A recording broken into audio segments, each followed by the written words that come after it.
was Halloween night, 1938.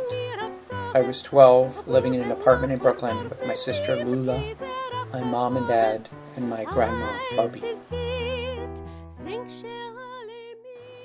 The family was in shock, worrying about its relations in Europe. Dad's brother and family lived in Warsaw and were trying to get out. Mom's family lived in the Ukraine. My parents followed the news microscopically. Dad listened to Hitler's broadcasts so he could figure out what was going on abroad. Es muss weitergekämpft werden, es geht nicht. Ihr dürft nicht handeln, ihr müsst gehorchen, ihr müsst euch fügen, ihr müsst euch diesem unerhörten Zwang beugen. Mom listened to the demagogue Father Coughlin so she could warn Lula and me what we might hear in school. Mr. Ford said that he believed there was little or no persecution in Germany. If any, it was due not to the German government, but to the warmongers, the international bankers, and fomented by distinctively Jewish influence.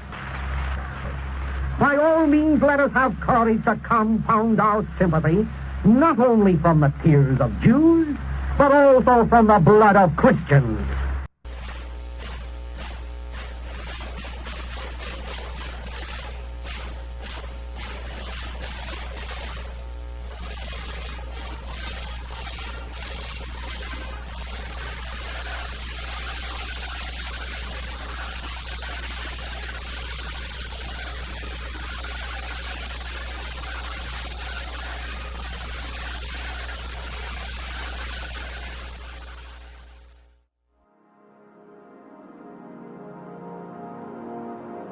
What kept me up was hearing planes from Floyd Bennett Field all night. I imagined the Luftwaffe crossing the ocean and bombing us, like they did Guernica last year.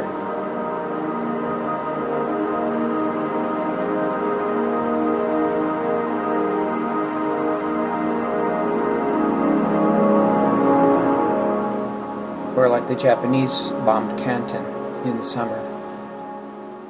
The Germans are building 3,000 warplanes a month. I hear there is no defense from an air raid. Last summer in Paris, the whole world, including America, said they wouldn't help Jews escape from Europe. It's been a pretty bad year so far. The only good thing that happened was when heavyweight champ Joe Louis knocked out the German Max Schmeling in the first round. Oh yeah. And a fierce hurricane hit last month, flooding Brooklyn for 3 blocks off the East River. My parents were really only happy when their friends visited. Over the kitchen table they scrapped over politics like a street fight. They argued about how to best help workers, through trade unions or a socialist revolution, which some of them thought imminent. Those nights they usually sent me down to the second floor to my friend Paul's, where they thought the second coming was imminent. I started out the night listening to Bubby tell spooky tales about the Golem, the man of clay created by a Rebbe who saved the Jews of Prague, but kept getting bigger and bigger and turned into a monster. Then I went over to Paul's, where we carved a turnip jack-o'-lantern, then had barnbrack fortune-telling fruitcake. Paul's dad got the rag for the 3rd year in a row, which meant he was going to be poor again. Paul got the coin, meaning he was going to come into money. And I got the ring, a sure sign of impending romance, which I was glad of because I liked Paul's sister Emily. She smiled when I got the ring, which set my heart aflutter. We dressed up in goblin costumes Paul's mom gave us and set out to create as much havoc as possible before we got caught. Mostly we knocked on doors and ran, after leaving mysterious objects behind. Once a burning candle. Then we went back to Bob for apples. Paul's dad was listening to the Chase and Sanborn hour until music came on. Then he switched to a news broadcast. I didn't pay much attention, because I was trying to kiss Emily. Ladies and gentlemen, we interrupt our program of dance music to bring you a special bulletin from the Intercontinental Radio News. At 20 minutes before 8 Central Time, Professor... There's a hubbub. I hear the word Grover's Mill, a town in New Jersey. Paul's mom shouts out, "It's an invasion." "Is it Germans?" Paul asks. "I don't know what it is," says Paul's mom. "They're saying it's Martians," Paul's dad says. I hear shouting in the hall. Someone knocks on the door. It's a neighbor. "Phil," the neighbor says, coming in. Do you hear the news?"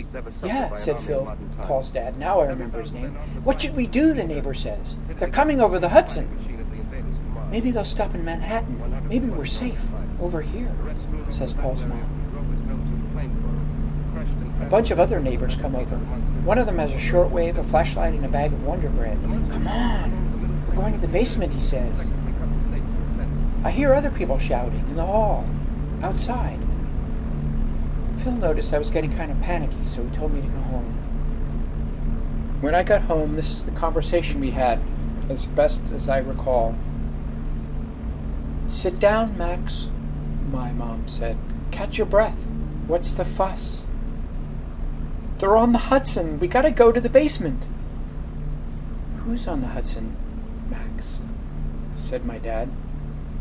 "They're taking over the world. They have death rays." "Who has death rays?" Dad said.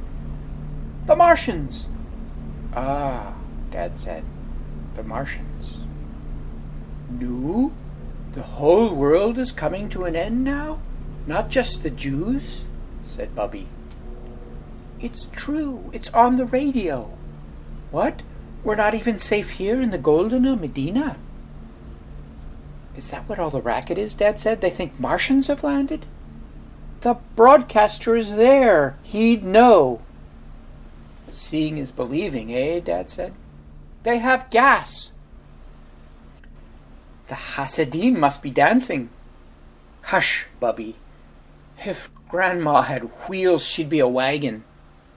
"They're worried about Martians. What about the National Socialists?" "I'd rather have Martians than National Socialists," my mom said. Even Lula got in her 2 bits. "They'll blame us for the Martians, too." "Are you still awake, sweetie?" Dad said. "Everyone in the building is going into the basement." "Well, we're not going into the basement," Mom said. "Let's not get carried away, Max," said Dad. "It's all right, Max. Leonard, turn on the radio. Let's see what's going on." "You sit as if on a rail barrel." The enemy is now in sight above the Palisades. Five great machines. First one is crossing the river. I can see it from here, waiting. "It's okay," said my mom. "Max, it's a radio play."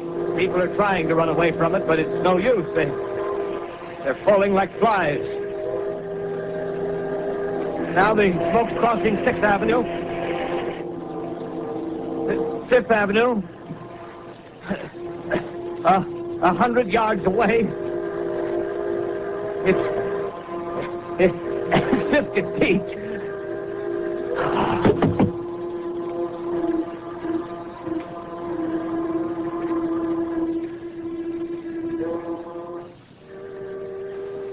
And Bubby had the last word as usual before Lula and I were sent packing to bed. "A complete fool is half a prophet." Leben so Columbus, trinkt Brüderle Chaim. Leben so Columbus, oi vor dem Land dem